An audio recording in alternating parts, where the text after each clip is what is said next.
Welcome to Talking Feds One-on-One, deep dive discussions with national figures about the most fascinating and consequential issues defining our culture and shaping our lives. I'm your host, Harry Littman. Oh yes, it's our latest Molly mashup. Really so happy to be joined by Molly John Fast in our now, can't even count them, regular gigs of exchanging political questions that I throw at Molly and legal questions she throws back at me. Thanks as always. Should I start? Yeah. All right. I don't normally go international. I don't normally go Jewish. But yesterday was the 1-year anniversary of the slaughter in Israel. So I just wanted to ask you, Molly, you had an article in Vanity Fair about what you called Trump's efforts to divide American Jews. What inspired you to write the article and why now? And a quick follow-up is, what do you make of this claim that a lot of American Jews buy that Trump is, in fact, whatever else he may be, better for Israel? So, yeah, thank you for that question. I did write about that. I completely forgot I wrote about it, which was such a great moment to be in. Yes, I do think that this has been a long time thing where the right tells the left that they can't be good Jews because they should be more loyal to Israel. This is yet another moment where everything is weird, right? Trump is, during that speech, which was about, quote unquote, fighting anti-Semitism, Trump talked about how Jews are actually more loyal to Israel than they are to the United States. And so they should vote for him because he really likes Israel, which is, of course, an anti-Semitic trope, right? The idea that Jews cannot be loyal to the country that they come from. I don't know. My grandparents were all born in this country. So we've been here many generations. I've never been to Israel. The reality of my Jewishness does not define how I feel about politics, and the idea that another country should take precedent over my feeling towards America is wild. But it's a long time thing, and it's funny because it's like my grandfather, who was a communist writer, jailed for the House of Un-American Activities, would often fight with these conservative Jews. And he was as Zionist as anyone, right? Because he had lived through the Holocaust, and he had been in the United States, obviously, but he had worked for the United States government during World War II. And he was as committed a patriot as anyone, but he understood the importance of a Jewish homeland after the slaughter of so many Jews. But he also really did fight it out with those right-wingers who called liberal Jews disloyal. It's just an argument that the right has been using against the left for a very, very long time. And I just wanted to write about it a little bit.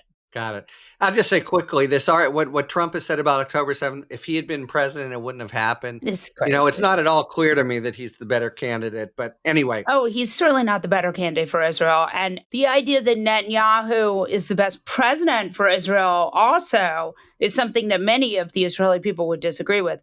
So my question for you is, it seems like all of the Trump prosecutions are stalled. Is that correct? Where are we with all these Trump cases? So the short answer is yes, with 2 asterisks. But, we were having a fighting the clock, and we've lost. There was such a thirst for accountability in the guise of an actual trial. And apart from New York, which I'll get to in a moment, it hasn't happened. He's been able largely to forestall it. And now we're at a point where if it happens, it'll be after the election. If he wins, the 2 federal ones go away automatically, and the state ones, I think, will in one fashion or another be smothered or at least delayed. On the other hand, if he loses, justice will grind on. The 2 asterisks I wanted to note, Molly, are first, he's going to be sentenced in New York, and people are just wondering, will he be, maybe after the election, maybe not, but will it be a short incarceratory penalty? But if you've had friends, and I'm not saying you have, who are subject to probation and parole, that's a fairly pronounced deprivation of liberty. And I think that itself gives the court a measure of control over him. So he's in the clutches of the criminal justice system in some ways in the long run. The other asterisk is, I mean, he's basically gotten away with it. So far, I think that's right. Yeah. It'll all come down to the reckoning will be after. One big exception that's been interesting is everyone wanted the trial in the Jack Smith case. The Supreme Court snatched it away. Then the mini trial, which I just didn't think was feasible. But he came out with a long brief that lays it out in chapter and verse. So to the extent people wanted it exposed to the American people, as it was in January 6th, it's done that. And there's a lot of bombshells, but it really goes back to you politically, because it looks to me like it hasn't had quite a seismic effect, and it's not, the big October surprise people might have wanted, notwithstanding that we have it all laid out. But somehow, even all these extra details, you would know better, but seem kind of baked into the politics of things. I mean, it sort of got a perfunctory news coverage, but largely just didn't capture the imagination of the public at all. It seems to me that's right. I mean, when he was convicted in New York, the polls kind of went down for him. And this is going to give rise to some other details. I just had a long YouTube with Marcy Wheeler. There's more stuff to mine there, but it hasn't been the huge thing that people were asking for. So does this mean the law has not? Just means they haven't done the job that people wanted them to do, but it's really not the law's job to do by this certain point, by the election. It means it's up to the people to decide. But don't you think that ultimately, if you do a lot of crimes when you're president, that the law should hold you accountable? Yes, I do. And not make it so you can run for president again? I just hot The take. Constitution says so as well, especially if it's a certain kind of crime, like swearing an oath to the United States and then mounting an insurrection. We're in a very funky spot. That's a much longer conversation, and look to the U.S. Supreme Court, which just started its term yesterday. But yes, I do.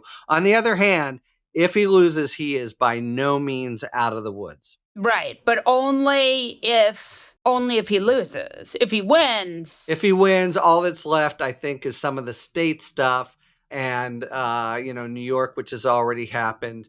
And I think the Supreme Court would put that on hold. If he wins, his, big roll of the dice has succeeded if he wins. And people, of course, will decide what president they want without the knowledge of, whether he's convicted in multiple cases. All right.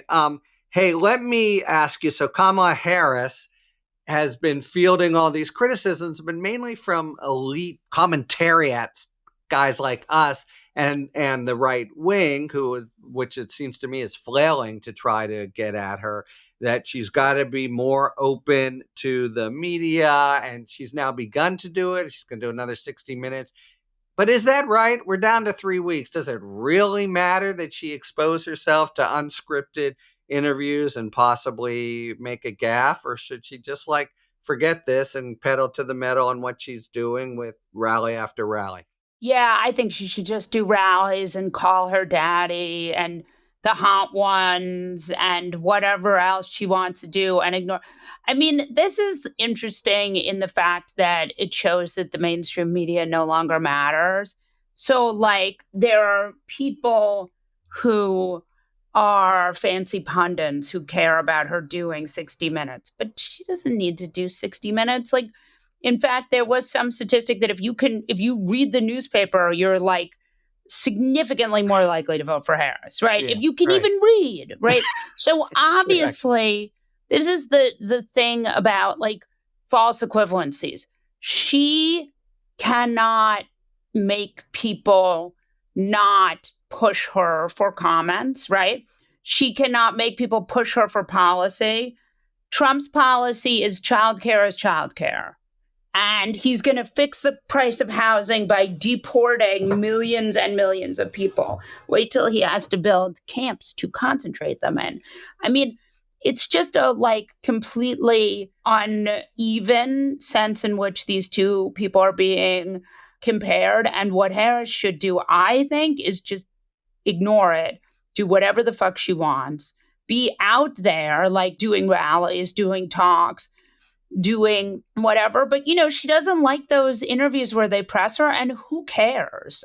And by the way, I think that what is irritating the mainstream media is not so much, they think it's about her hiding, but I think the reality is it's about the diminished state of the mainstream media. She doesn't need editorial endorsements, don't move the needle anymore.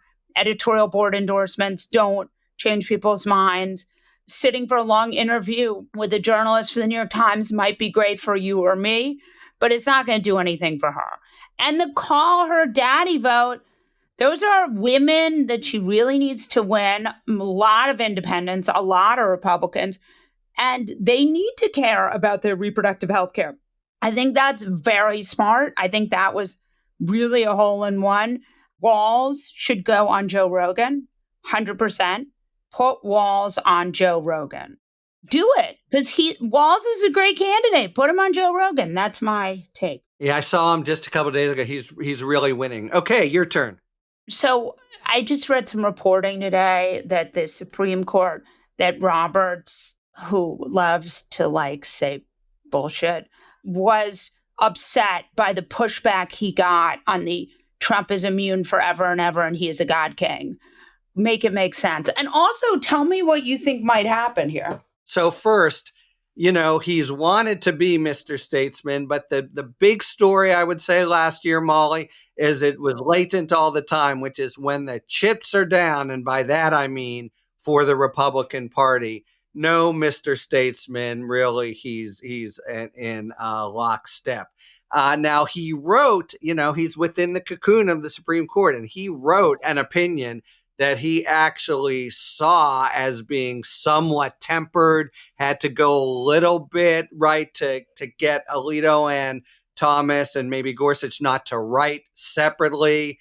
But, we had this really remarkable, I know it doesn't seem so astonishing if you haven't been to the court, but having clerked there, the leak of that memo where he just is scathing toward the DC circuit, the whole thing with immunity. And that immunity opinion, they're just living in a different world. It's not just judges everywhere, but academics and people who think something is deeply wrong about this. So what is going to happen?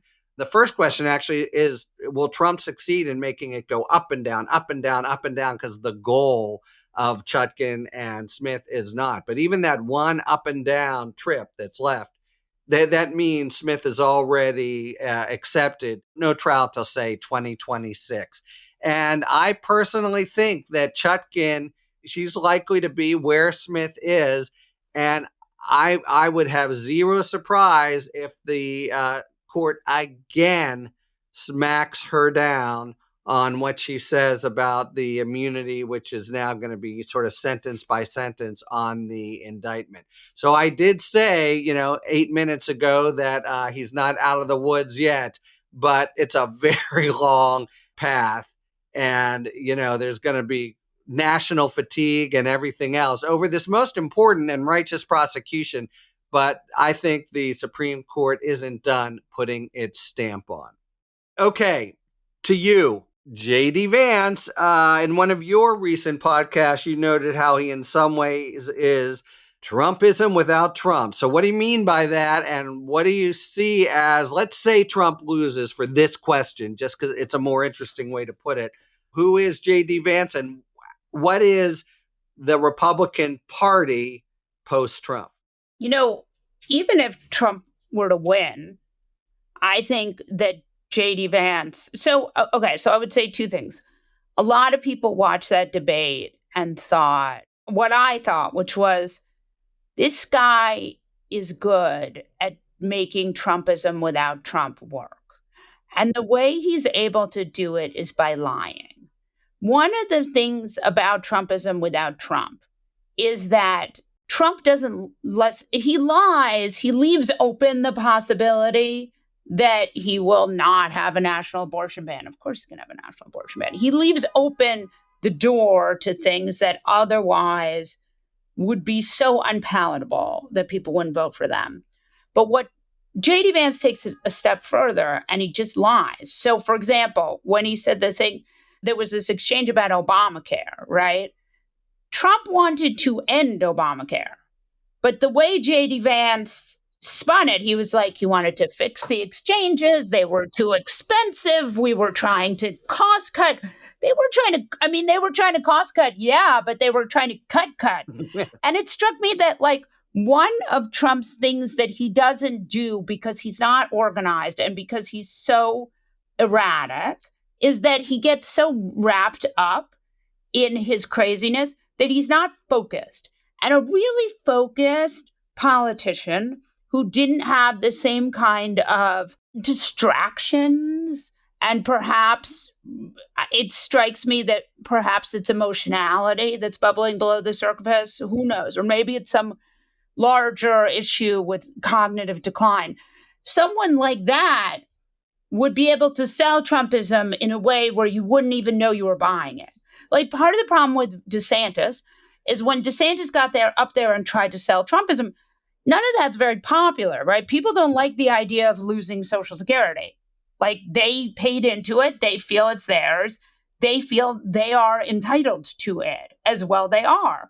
But like when someone like J.D. Vance tries to leave the door open the way Trump does, it doesn't work because he's not a charismatic guy.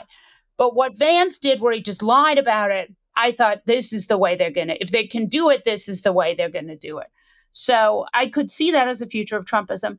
I also think that if Trump gets elected now, I don't know how much, I don't think he did so much actual running of the place 4 years ago. It's hard for me to imagine that older, less interested, he's going to be doing more. So that makes me wonder how much of it will fall to Vance. And I think Vance is much more organized than Trump. And so ultimately he could get a lot more done. Also, you have Project 2025. You have all the GOP think tanks are ready to go the minute he wins, if he wins. Okay, here's my question for you. Is there any chance, the documents case is the most open and shut case. It is the case that has been dismissed for seemingly no reason. Lawless reasons, poor reasons. Right. Is there any world in which that keeps going? I mean, what happens there? Yeah, so I think there is, as you say, it is the most open and shut. It's kind of like when he isn't president that anything remotely like that would have been prosecuted. Cannon's in the tank. She's done all the work she sort of can for him. So we posit if he wins again, federal case, he just orders DOJ to stand down. If he loses, I think the 11th Circuit in a matter of months will reverse that. The DOJ, I thought were kind of weenies in not moving to recuse her, but I think there's only so much she can do. Yeah, my betting odds would be, I would bet that if he loses, that one will proceed, will go to conviction, and will be a fairly substantial term of imprisonment for the former president of the United States. True or false? True or false? Affluent white men can get away with anything. False. But a lot more, but false. And I'll say one more thing, because I'm a former, Fed and prosecutor. People who are charged mainly have done it. And yeah, good lawyering helps. And I'm not saying it doesn't, but get away with anything? Nah, I won't go that far. But he's gotten away with this. So far, yes, he has. Thanks, Harry. Always a pleasure. Boy, if we don't talk before November 5th, see you then. Who knows where we'll talk from. Thank you for tuning in to One on One, a weekly conversation series from Talking Feds. If you like what you've heard, please tell a friend to subscribe to us on Apple Podcasts or wherever they get their podcasts, and please take a moment to rate and review this podcast. You can also subscribe to us on YouTube, where we post full episodes, talking books, and bonus video content. Talking Feds remains one of the very few independent productions out there, so if you like the work we do and are inclined to support the show, joining our Patreon is the best way to do it. Plus, you'll get tons of perks like free access to my LA Times op-eds and the chance to join monthly live Q&A sessions. Thanks for tuning in, and don't worry, as long as you need answers, the feds will keep talking. Talking Feds One-on-One is produced by Catherine Devine. Associate producer, Gabriella Glick. Sound engineering by Matt McArdle. Rosie Dawn Griffin, Hamza Mehendranathan, David Lieberman, and Emma Maynard are our contributing writers. Production assistance by Akshaj Turbalu and Genesis Magpayo. Our music, as ever, is by the amazing Philip Glass. Talking Feds is a production of Delito LLC. I'm Harry Littman. Talk to you later.